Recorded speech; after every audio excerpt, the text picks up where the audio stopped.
Entre 2013 et 2014, le nombre d'actes antisémites a doublé, bien avant la tuerie de l'hypercacher. Un mois après les attentats, une vidéo est apparue sur Internet. Un journaliste israélien, filmé en caméra cachée, marche dans Paris avec une kippa. Cette vidéo montre sur son passage des crachats et des injures. Ces images m'interpellent. Les agressions, les insultes sont-elles devenues monnaie courante? Est-ce la réalité que vivent les Juifs de France?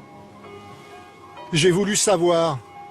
Alors j'ai mis une kippa et j'ai marché dans les rues et les cités.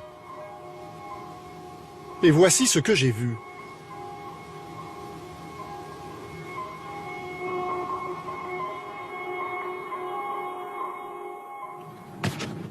Ainsi commence la vidéo de Zvika Klein. Il affirme avoir circulé pendant 10 heures à Paris avec une kippa. D'abord dans le centre de Paris, puis dans des quartiers populaires.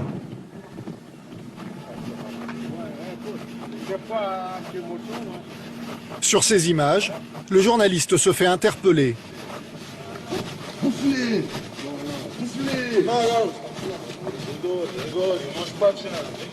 Il est pris à partie et parfois insulté.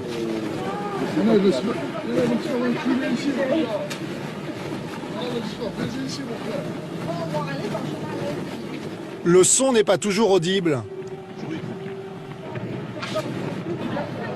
Il faut s'en tenir aux sous-titres, traduits en anglais, hébreu et français.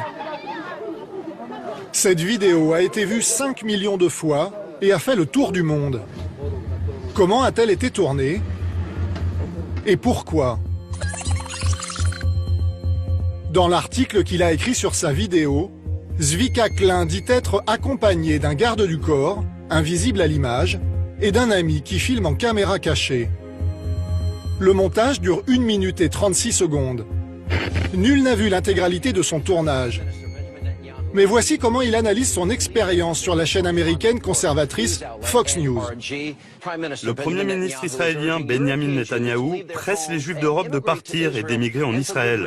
Et pour une bonne raison, l'antisémitisme augmente. Avez-vous craint pour votre vie? Pensez-vous plus sage pour les Juifs d'Europe de partir? Oui, j'ai eu peur. Peur pour ma vie.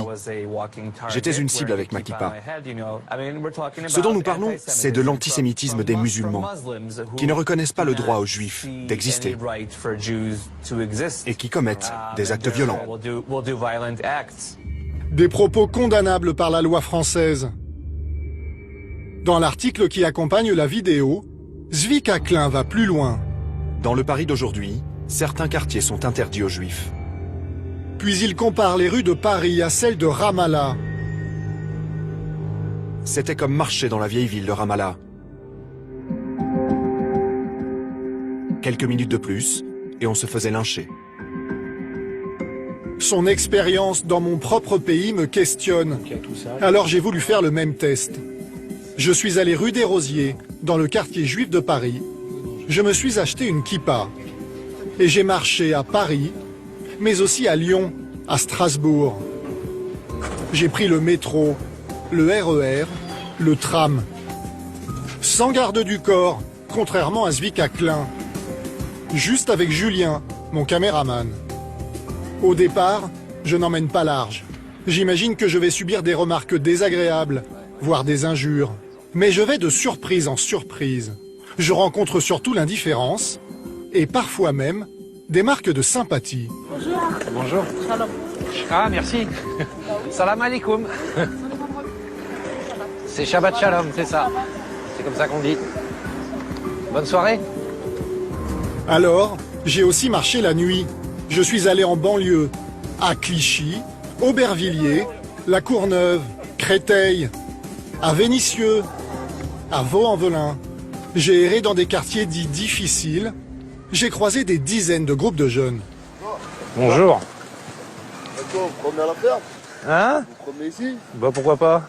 Oh, vous avez raison. Hein. C'est beau? C'est pas beau aujourd'hui, il fallait venir hier, il faisait beau. Ah, j'étais pas là. Bonjour. Bonjour. Oh, vous êtes donné avec la kippa normale. Hein. C'est la première fois qu'on voit ça là ici. Ah bon, vous avez jamais vu ça? La première fois. Ouais. Bah parce que souvent on dit que c'est dangereux alors. Bon. Non, il n'y a pas de dangereux, il n'y a rien, tout le monde s'en pète, on est tous pareils. Ma voisine, c'est la voisine de ma mère, c'est une juive, ça fait 30 ans qu'elle habite à côté. Et pourtant on entend souvent parler de juifs qui se font agresser dans les banlieues. C'est des menteurs ça. Non, non, c'est pour ça. C'est journalistes, c'est pour nous donner une mauvaise image de la religion musulmane et des jeunes de quartier. C'est n'importe quoi, vous voulez boire quelque chose? Non, merci, c'est gentil, on va... Non, c'est gentil. Merci, hein. Au revoir. Des scènes comme ça, j'en ai accumulé des dizaines. Dans le quartier de Barbès à Paris, un groupe de jeunes tente même de me rassurer en me disant qu'ici je ne risque rien. Chacun sa religion, chacun fait ce qu'il a envie. Non, parce que chacun dépend de la religion. Bah non, parce que c'est pas vous, hein. C'est pas vous personnellement. Attends, on vous fait une photo. Là, que là, il faut le prendre aussi. Ouais, faudra la faire sur Facebook. Tous les réseaux sociaux. Bienvenue les mecs. Ouais, merci. Allez, merci, ça fait plaisir. Salut. Au total, j'ai marché plus de 120 km et enregistré près de 60 heures d'images. En 12 jours avec une kippa, je n'ai subi ni violence, ni injures. L'antisémitisme existe, tous les chiffres le disent. Mais comment une telle différence avec la vidéo de Zvika Klein est-elle possible? Qui est donc ce journaliste? Je décide d'aller en Israël, à Jérusalem, rencontrer Zvika Klein pour lui raconter mon expérience. Je le retrouve devant le mur des lamentations. Shalom. Shalom, shalom. How are you? I'm fine. Désolé, je ne parle pas hébreu. Ah, it's okay. Et moi, je ne parle pas français. Okay. Première surprise, il ne vit pas en France et ne parle pas français.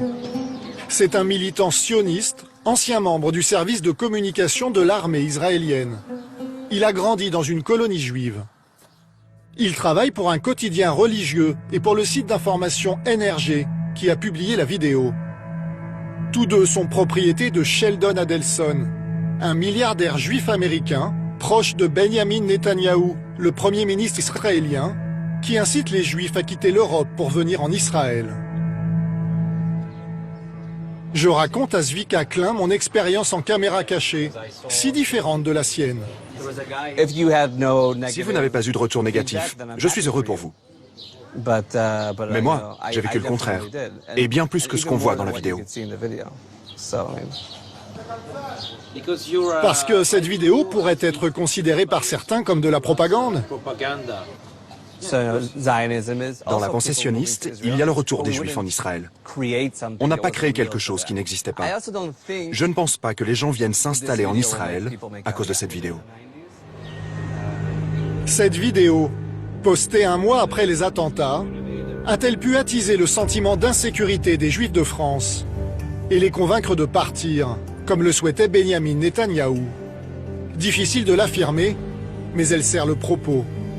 La poussée de l'antisémitisme en France reste une réalité incontestable.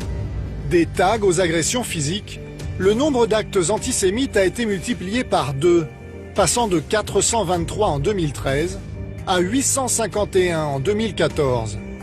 Un antisémitisme qui peut prendre plusieurs visages.